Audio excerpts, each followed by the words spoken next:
We're just really kind of in a bad place, having a hard time rebounding the basketball, very difficult getting in front of people and cutting down transition buckets, and that's been a problem. When we score the basketball, we're okay, but we have the mentality, I think, sometimes that we think we can just outscore everybody, and the problem is if other people shoot better than you, you're probably not going to outscore them. And the one thing that's interesting, you gave me these numbers the other day in the Niagara game, we get out-rebounded 41-33, but we got 7 out of the 8 last rebounds. So there's a sense of urgency at that point, but the sense of urgency needs to be the entire game. We're not doing a very good job with that, and that's kind of an area that I've taken over, and evidently I'm not doing a very good job, so I need to work on it. Is rebounding just tied to height? This is not as big a team as you've had in some past years, or what does rebounding come down to? It's called effort and being aware of the ball and knowing where the ball is. And best rebounders don't necessarily have to be the biggest guy on the floor. In fact, they're probably not going to be the best rebounders. It's guys that pursue the ball, get outside of the area, rebounds. I always talked about, we've got 3 huge rebounds since I've been here. Jermaine Wallace gets, actually the first huge rebound was Luke Rogers off a missed free throw in Detroit. Jermaine Wallace follows up, gets a rebound off Kerwin Forges. DeQuan Hicks a year ago comes out of the lane to rebound the ball at the three-point line so that we could extend during the championship game of the Southland Conference. So those 3 examples of sense of urgency, rebounds, well, you know, every rebound needs to be that way. And I mean, Zeke Woodley had 8 rebounds on Saturday. He's 6'2", and he gets 8 rebounds because he pursues the ball. And we've got to get some other guys doing the same thing. Marvin Frazier's actually rebounded better, but it's hard to rebound from the bench when you've got the number of fouls that he's had on him. And he's playing a lot better, and I think he'll just get better as the year goes on. But we've got to do a better job. Some of our guards in some games have rebounded well, in other games they haven't rebounded as well. All right, you're a month into the season. What are the chief assets of your team? You know, the ability to get the ball up and down the floor offensively, making some big plays. You know, now that's about all I can say right now. I don't see anything else. We do distribute the ball well when we're getting up and down the floor. We had 21 assists against Niagara, and that was big with Jalan West having 10. So that was very, very important. They're unselfish. I mean, they will give the ball. I really don't ever feel like they're not giving the ball to people that are open. But just really, no one ever likes their team in November, and I still don't like our team. It's December 3rd.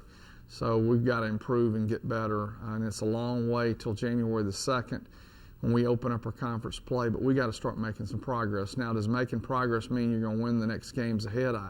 You'd like to, but that may not be where it is. We got a pretty tough stretch ahead. We got Memphis, Louisiana Tech, home at Louisiana College, and we got Baylor and UTEP back-to-back days. So you've got 3 money games or guarantee games with a Louisiana Tech rivalry game, and then a home game against Louisiana College, which would be a rivalry game as well, because that'll be a huge game for Louisiana College coming in here. All right, let's talk about what you want to see out of your team during the month of December. Again, taking wins and losses out of it, but quality of play improvement. I'd like to improve our rebounding one. I'd like to improve our defensive help position. We worked on that extensively this morning. We'll continue to work on it. I'd like to work on doing a better job in transition defense of stopping the ball, the rest of the guys getting back and then blocking out and then going to the board and getting it. If we don't do those things, I mean, it could be some long nights. But if we do those things, we can weather the storm when we're having bad shooting nights. For instance, we found that over the course of our first 6 games, we've had lulls, and we all remember the lull against ULM where we just completely folded, quit doing anything we're doing. But we've had lulls where we've started the game slow, started the second half slow, and we've had a lull at the 8-minute mark to the 4-minute mark, and then all of a sudden it's like it kicks in. And that time frame right there is where we've really gotten ourselves in trouble. Against Niagara, twice we were down 5 or 6 in the second half, and we're able to overcome that. And I thought that was a big step for our team. And against Niagara, something happened that I hadn't seen this year, and that was your team looked like the Demon basketball teams of old, with the rotation system, with the energy, with the pressure defense. You did things that looked like Mike McConaughey and Northwestern basketball through the years. I think we fell in a trap at Auburn because we went with so few players, and we won. And so then the next day you're trying to figure out how to do it, and you didn't have enough confidence in the players that you need to. And we just said we're going to have to stay with the rotations because we got to get our players as good as we can until that point. Will we be able to do that in these next games? I'm very hopeful we can, but that's up to the players that are on the floor for them to perform. We mixed our groups up a little bit.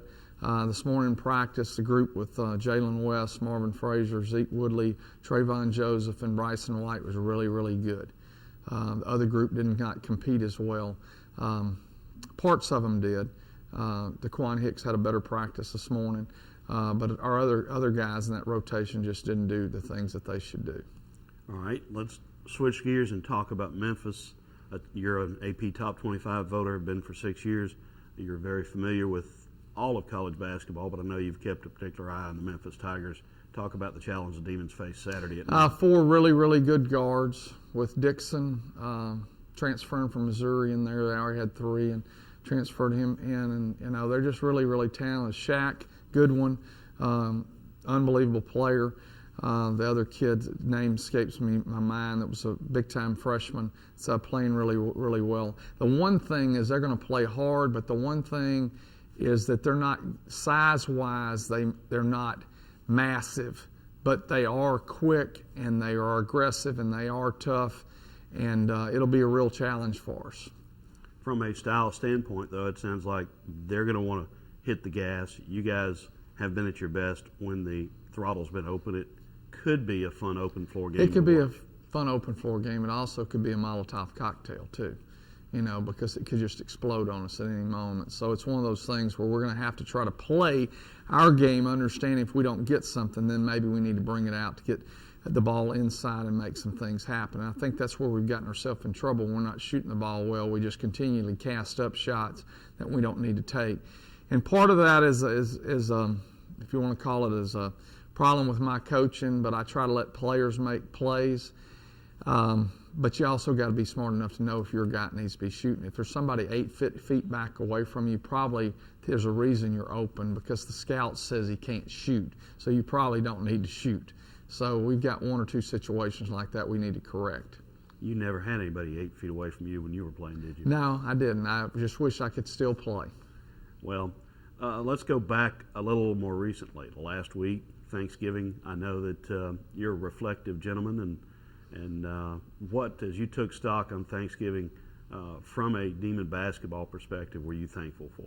Well, you're thankful for every kid that you have and the impact that you can try to have on them, but also the impact that they can have on you. Being grateful, being thankful, realizing how blessed we truly are. I think that's just one of the greatest problems that the United States of America has, that we've lost really the touch of understanding that we need to be grateful for what we have. We're always complaining about what we don't have, but when we look at what we have, it's pretty astounding, the things that we have in comparison to the rest of the world. And we try to talk to our kids about that and make them understand that, but it's really difficult when you live in a society like we have. In fact, today I did something wrong in practice, and one of the kids said, "Coach, it's a society." Because I'm always talking about society. You've fallen into the trap of a society that you just think you're owed everything. And so it was kind of funny that they corrected me in that manner. But just being grateful and being thankful. And you stop and reflect on family. You look at that, and the people that have family need to really hold on to them, because there's been so many that have lost their family and they've passed on away, and you just need to stop and really be thankful for that. And it's really interesting how quickly we lose sight of the many good things we have, and the Lord's blessed us with that, and we know that, but we tend to get, greedy, or think somebody owes us something or something like that. And I know that from a perspective of seeing my parents and continuing to be able to be around them, and my wife's mother still living, that's a special thing, and I think that, you need to really stop and look at that. Okay, we'll get to a little less reflective state and more analytical. You were able to watch the Lady Demons from start to finish last night as they put away Jackson State, raised their record to 4-2. What do you think of the Lady Demons? There's great coaching, great scheduling, and they're a lot of fun to play. I watch play. They're doing a great job. I really think that they're improving on a daily basis. You know, they've really got some really good players. Trudy Armstead is just an awesome player. He's got a lot of ability. Of course, you know, the other young ladies do a good job. I was impressed with some of the new players that they have and the ability. I thought Beatrice did a great job. You know, I don't know. I didn't talk to Coach Brooke or Scott, so I don't know what they thought. But, I mean, Buddy Bonnet said about some players when they were very, very smooth, he called them silky.